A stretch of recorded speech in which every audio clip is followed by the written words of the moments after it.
Hi everybody. If you're just joining me, I did a video about the Selkie dress. Actually, I think I've done 2 Selkie dress videos now, and I was inspired to create my own. So in this video, we're going to talk about the process that I used to create my own Selkie Inspired dress. I spent the last 2 weeks or so. Do I always say that? Am I always like measuring my life in 2-week time spans? Anyway, I spent about 2 weeks gathering supplies to make this dress. Since there is no one pattern, and believe me, I've searched vintage patterns, new patterns, I've searched everything to find something that's close to the Selkie Ritz gown. Nothing was really out there. So I am pulling pieces of different patterns from other dressmakers on the internet. I will be using the bustier bodice from Daria Pattern Making. I will be using the skirt from Paper Stixers. I'm going to put all the links for their channels and the patterns in the description, so no worries on that. This is the fabric I'll be using. This is a Dear Stella fabric. It's beautiful, and it has gone out of stock twice. So I'm very nervous about cutting into it because it's so pretty, but they cannot keep it in stock, and I'm afraid that if I mess this up, I'm just out of luck. I chose this very light blush beige color for the lining fabric because I do want to line the bodice, and I will likely line the skirt. But we'll see. I'm concerned that lining the skirt will make it too heavy, and I want this to be more of a summer fall dress. I picked up some brown velvet that I would like to use for a belt piece, but again, we'll see. A little bit of this lace, maybe for around the sleeves. Again, we'll just see how it goes. I did need interfacing for the bodice because this bustier is going to need something to give it shape. The pattern is really made for tweed and heavier fabrics, and because I'm using cotton, it's going to need a little help to maintain its shape. So I've got the interfacing, that's fusible interfacing, by the way, a cream-colored zipper, a couple different kinds of thread, and some elastic to do the ruffles on the sleeves and the cuff. Okay, let's get started.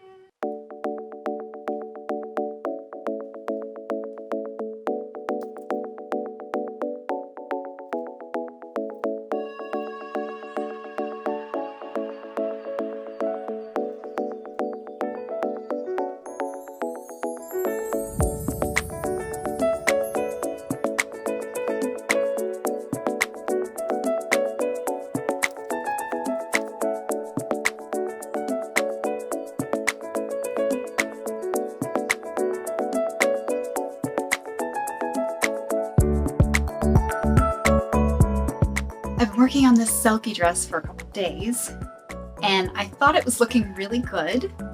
So this is what it looks like right now. The bodice is done. The sleeves are just basted on right now. I haven't fully attached them because I got the cups on and I had to sew them on and take them out several times because there was bunching and gathering. And I'll show you I didn't worry too much about the lining. So in the lining, you can see there's some bunching here, right? It's lining, I don't care. But when it did that on the outside of the bodice, I felt like I needed to take it out and do it right. So I did multiple times. Okay, I probably sewed each of these cups in at least 3 times and then had to take it out and redo it. But I did get a nice clean seam there. Until I looked at the centerpiece, and if you can see the centerpiece, there's about a finger width between the 2 bodice cups compared to the back, which has almost 2 finger widths. And this is how it should look. So I'm very concerned that this bodice isn't going to fit properly. It's going to sort of gather in the front and fold. I have enough fabric to do a more simplistic bodice or to start over on the bodice. The sleeves have been easy, the skirt, the ruffle, everything's going to be super easy on this dress, except for this Ritz style bodice. The Ritz bodice is going to be the hardest, and I'm thinking of just going in and making a more simplistic bodice because I think this might be beyond my sewing level. I'm frustrated. The Daria pattern has been fairly uncomplicated. The Paper Stixer pattern has been more difficult to work with. And I feel like it is for people who have a sewing level that is much more advanced than mine. So at this moment, I'm still contemplating what to do.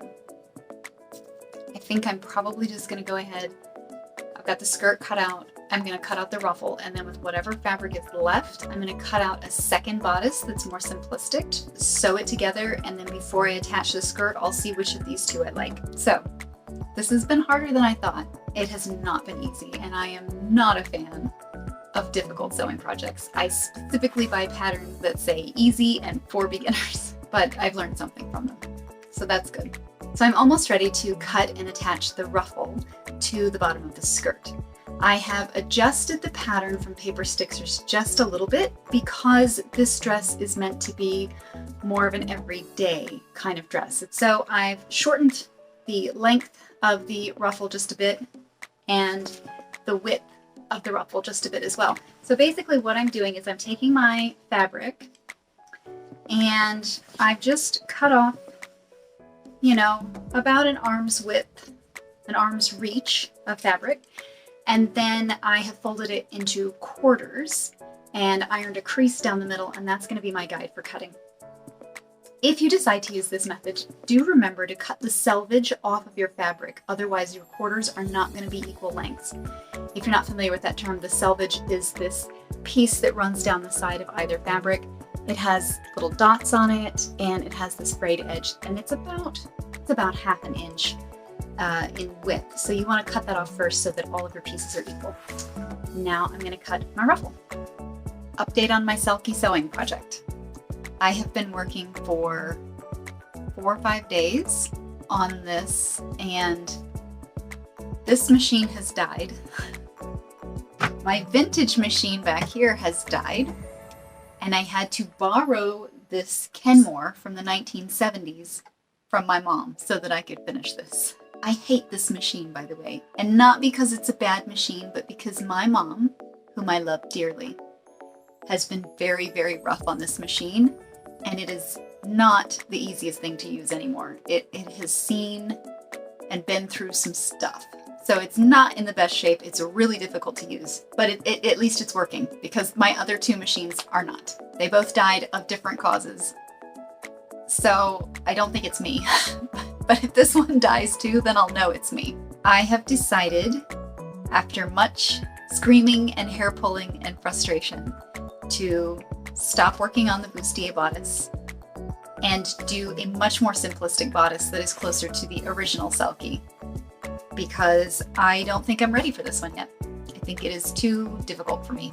I got up at 4:30 this morning and started cutting out the new bodice. I was so frustrated that this wasn't going to work. I mean, I worked literally, if I've been working for 5 days on this, 3 of them were just on the bustier, the cups, and the bodice, trying to get it together. I've got the skirt done, I've got the sleeves done, I've got the ruffles, like everything's done, but what's holding me up was this. And I went to bed last night having realized it's not going to work. I can't make this one work. I dreamed about this dress. I woke up at 4:30 in the morning thinking about this dress and how I could fix it and what I could do. So, by the way, this is real this time. There's actual tea in here. So I got up at 4:30 and I started cutting out the pattern. I have to leave for work by like 7. So from 4:30 to like 6:30, I just worked on this and I got most of it done. It was actually really quick.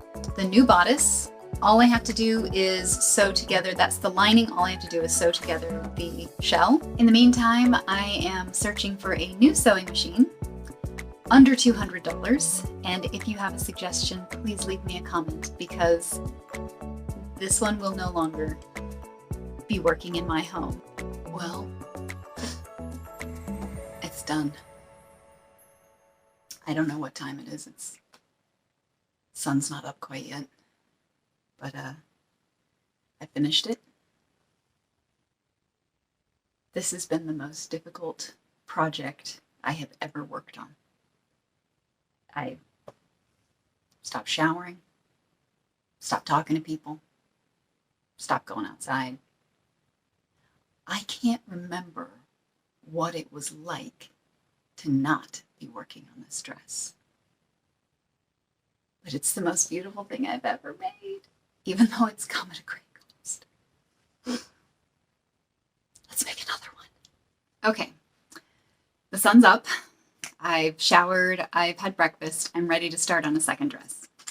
For this one, I'm going to do the shorter version, more like the French puff. And I've decided to do another fall theme. I'm going to do pumpkins. So this is some fabric I picked up last year and didn't end up using.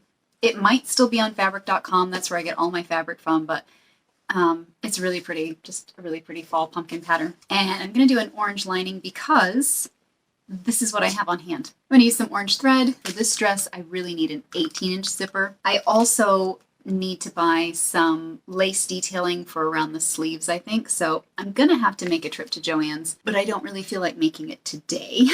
So I'm going to go ahead and start cutting out the dress. I'm not going to use the Ritz bodice. I don't want to waste this fabric. I just need to work on it a few more times on some throwaway fabric until I get my skills improved. I'm going to cut out all my pieces today and hopefully get a bunch of them, started sewing them together. And I'm hoping that this dress will only take me about 3 days. The other one took me 7 or 8, but also my sewing machines broke during that, so that caused some delays. But anyway, we're going to start working on this one and hopefully it goes a little quicker and is a little less stressful. I'm going to make a few modifications to this one.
Okay, my Selkie hybrid Ritz gown is complete. This is a bit of an issue. I've never done these kinds of sleeves before. If I were to make it again, I would bring the sleeve over. But that aside, I do love what I've created here. I want to show you for this bodice, I did use a stitching here to like top stitch on these seams and just create more of a corseted look. I also added a little lace on the sleeves and I made this velvet belt. It's not perfect. I've never made a belt before, but I really love the contrast that the belt gives. It's just very simple with a bow and it's got a large hook and eye here. So if I take this off,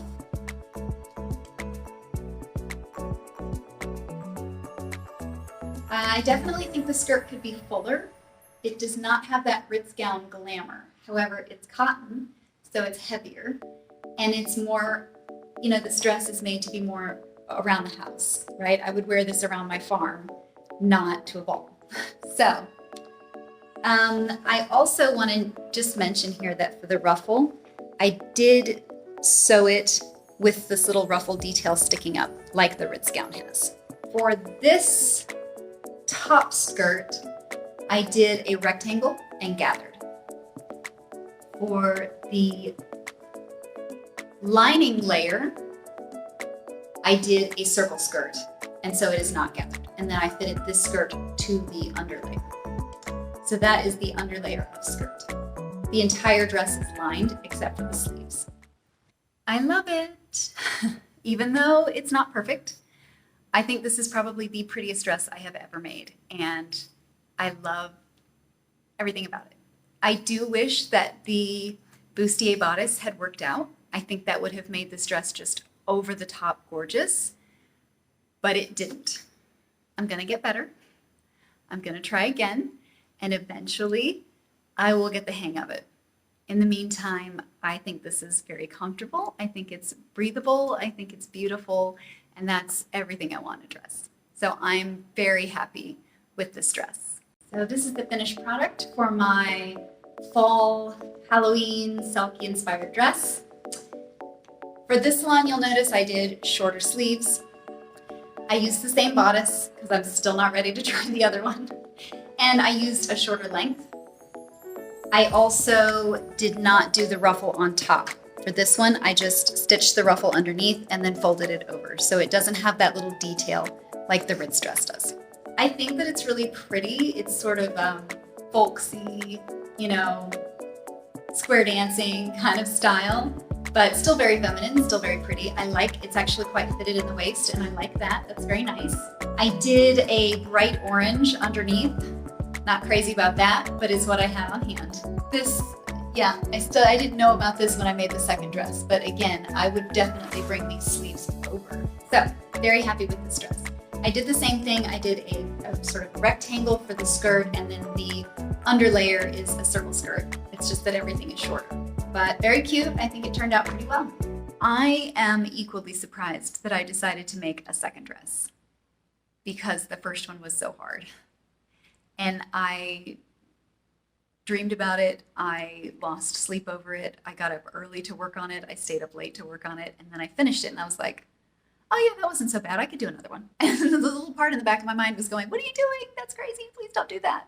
But I did. And actually the second time through it went much faster. First and foremost, I think because I had a working sewing machine. But it went much faster. I loved the result. And now that I've done two, I want to make a third one. I'm ready to make a third dress. I've never done this before, but final thoughts about my own dresses. I know there's room for improvement and I know that I can do better. I would like to revisit using the bustier top for this third dress. And I would also like to combine elements of both dresses into the third dress. So I want the length with the ruffle on the outside, but with shorter sleeves and with the bustier top. So that's in the works. And this time I'm gonna take my time, because there's no rush. I want this to be a sort of a winter Christmassy dress. That's what I've got in mind. And I have plenty of time right now. So that video, if I make one, won't be around for a while. I might not make one at all. I might just, if you want to see it, it'll be on my blog eventually, or Instagram. I know nobody does blogs anymore. I know it's one of those things like reading the newspaper. It's something only old people do. But guess what? I'm old. I'm not trying to, hey, fellow kids. No. So I'm keeping my blog. I find it very relaxing.